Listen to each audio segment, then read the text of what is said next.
ಅಷ್ಟೇ ಅಲ್ಲ, ಅದು ಬೆಂಗಳೂರು ಡೆವಲಪ್ಮೆಂಟ್ ಅಥಾರಿಟಿ ಮತ್ತು ಬಿಬಿಎಂಪಿ ರೆವಿನ್ಯೂ ಎಲ್ಲರನ್ನೂ ಕರೆಸಿ ಇವತ್ತು ದಿವಸ ಒಂದು ಮೀಟಿಂಗ್ ಅನ್ನು ಮಾಡಿ ಅನೇಕ ನಿರ್ಣಾಯಕ ನಿರ್ಧಾರಗಳನ್ನು ಕೈಗೊಳ್ಳದೆ ಇವತ್ತು ದಿವಸ ಯಾವ ರೀತಿ ನಾವು ಅದನ್ನ ತ್ವರಿತಗತಿಯಲ್ಲಿ ಇವತ್ತು ದಿವಸ ಮಾಡಬೇಕು. 148 ಕಿಲೋಮೀಟರ್ ಈ ಒಂದು ಸಬರ್ಬನ್ ರೈಲು ಯೋಜನೆ ಬೈಯಪ್ಪನಹಳ್ಳಿಯಿಂದ ಚಿಕ್ಕಬಾಣವರ ಈ ನಲಿಗೆಯಿಂದ ರಾಜನಕುಂಟೆ 72-73 ಕಿಲೋಮೀಟರ್ನ ನಾವು ಕೊಡ್ತಾ ಇದೀವಿ. ಈ 72 ಕಿಲೋಮೀಟರ್ ದೂರವನ್ನ 26 ಡಿಸೆಂಬರ್ ಒಳಗಡೆ ಬಿಡುಗಡೆ ಮಾಡ್ತೀವಿ. ಮತ್ತೆ ಈ ಕೆಲಸವನ್ನು ಮಾಡೋದಕ್ಕೆ ನಮ್ಮ ಜೊತೆ ಕೈ ಜೋಡಿಸಿರ್ತಂತ ಕರ್ನಾಟಕ ಸರ್ಕಾರವನ್ನು ವಿಶೇಷವಾಗಿ ಸನ್ಮಾನ್ಯ ಎಂಬಿ ಪಾಟೀಲ್ ನಾನು ಅಭಿನಂದಿಸ್ತೀನಿ. ಇದಲ್ಲದೆ ನಾವು ವಿನಂತಿ ಮಾಡಿಕೊಂಡೆ, ಈ ಚಿತ್ರದುರ್ಗ, ಹೊಸಪೇಟ್, ಕೊಪ್ಪಳ, ಆಲಮಟ್ಟಿ, ವಿಜಯಪುರ ಮಾರ್ಗವಾಗಿ ಹೊಸ ರೈಲ್ವೆ ಯೋಜನೆಗೆ ಒಂದು ಒಪ್ಪಿಗೆ ಸೂಚನೆ ಕೇಳಿದ್ವಿ. ಈಗಾಗಲೇ ಅದನ್ನ ಪಾಸಿಟಿವ್ ಆಗಿರುತ್ತಲ್ಲ, ಅದನ್ನ ನಾವು ಕನ್ಸಿಡರ್ ಮಾಡ್ತೀವಿ ಅನ್ನೋದು ಸನ್ಮಾನ್ಯ ಸಚಿವರು ಹೇಳಿದ್ರೆ ಅದಕ್ಕೆ ಅಭಿನಂದನೆಗಳನ್ನು ಸಲ್ಲಿಸ್ತೇನೆ. ಅದೇ ರೀತಿ ನಮ್ಗೆ ಏನಾಗಿದೆ, ಇವತ್ತು ನಮ್ಮ ಇಂಡಸ್ಟ್ರೀಸ್ಗೆ ಈ ಬೆಂಗಳೂರು, ಹಾಸನ, ಮಂಗಳೂರು ಜೋಡಿ ರೈಲು ಮಾರ್ಗ ನಿರ್ಮಾಣಕ್ಕೆ ಇವತ್ತೊಂದು ಸಹ ತಾವು ಒತ್ತನ್ನು ಕೊಡಬೇಕಂದ್ವಿ. ಅದಕ್ಕೆ ಅವರು ಈಗಾಗಲೇ ನಾನು ಅದ್ರ ಬಗ್ಗೆ ಕ್ರಮ ಕೈಗೊಂಡಿದ್ದೀನಿ ಅಂತ ಹೇಳಿದ್ದಾರೆ.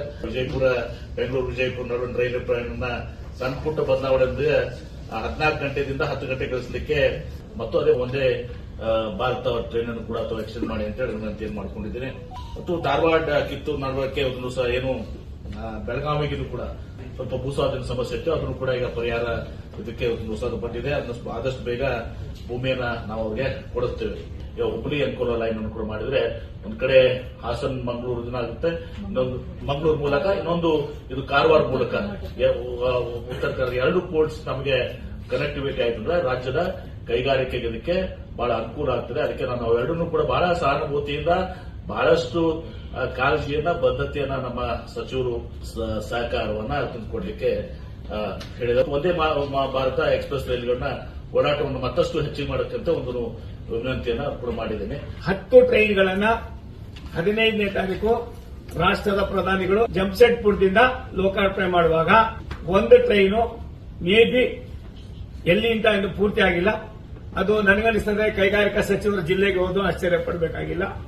ಮತ್ತೆ ಇನ್ನೊಂದು ಅಂಡರ್ ಪಾಸ್ ಮತ್ತೆ ಓವರ್ ಬ್ರಿಡ್ಜ್ಗಳು ಅವ್ರು ಎಷ್ಟು ಕೊಟ್ಟಿದ್ದಾರೋ ಅಷ್ಟಕ್ಕೂ ಕೂಡ ನಾವು ಎಲ್ಲೆಲ್ಲೇ ತಾವು ಹೇಳಿದ್ರು ಇದೆಲ್ಲವನ್ನು ಕೂಡ ಮಾಡೋದಕ್ಕೆ ನಾವೇ ಭಾರತ ಸರ್ಕಾರ ರೈಲ್ವೆ ಇಲಾಖೆ ಹಣವನ್ನ ಮಾಡಿ ಅದನ್ನ 2 ವರ್ಷದಲ್ಲಿ ಮುಗಿಸ್ಕೊಡ್ತೀವಿ. ಮಂಗಳೂರು ಪೋರ್ಟ್ಗೆ ನಾವು ಸಕಲೇಶ್ಪುರದ ಹತ್ರ ಇದ್ದಂತ ಒಂದು ಹಡಲ್ಸ್ ಅನ್ನು ಕೂಡ ಮಾಡಿ ಸನ್ಮಾನ್ಯ ಸಚಿವರು ಮೊನ್ನೆ ಡಬ್ಲಿಂಗ್ ಲೈನ್ ಮಾಡೋದಕ್ಕೆ ಇದು ಮಾಡಿದ್ದಾರೆ. ಅದೇ ರೀತಿ ಇದು ಕೂಡ ಒಂದು ಹಂತಕ್ಕೆ ತರ್ತಾ ಇದ್ದೀವಿ. ಸನ್ಮಾನ್ಯ ಎಂಬಿ ಪಾಟೀಲ್ ಒಂದು ದೊಡ್ಡ ಮನಸ್ಸನ್ನು ಮಾಡಿದ್ದಾರೆ. ಭಾರತ ಸರ್ಕಾರದ ಪರವಾಗಿ, ನನ್ನ ಇಲಾಖೆ ಪರವಾಗಿ, ಅಶ್ವಿನಿ ವೈಷ್ಣವ್ ಅವರು ನಮ್ಮ ಕೇಂದ್ರದ ಮಂತ್ರಿಗಳ ಪರವಾಗಿ ಅಭಿನಂದನೆ ಸಲ್ಲಿಸ್ತೀನಿ.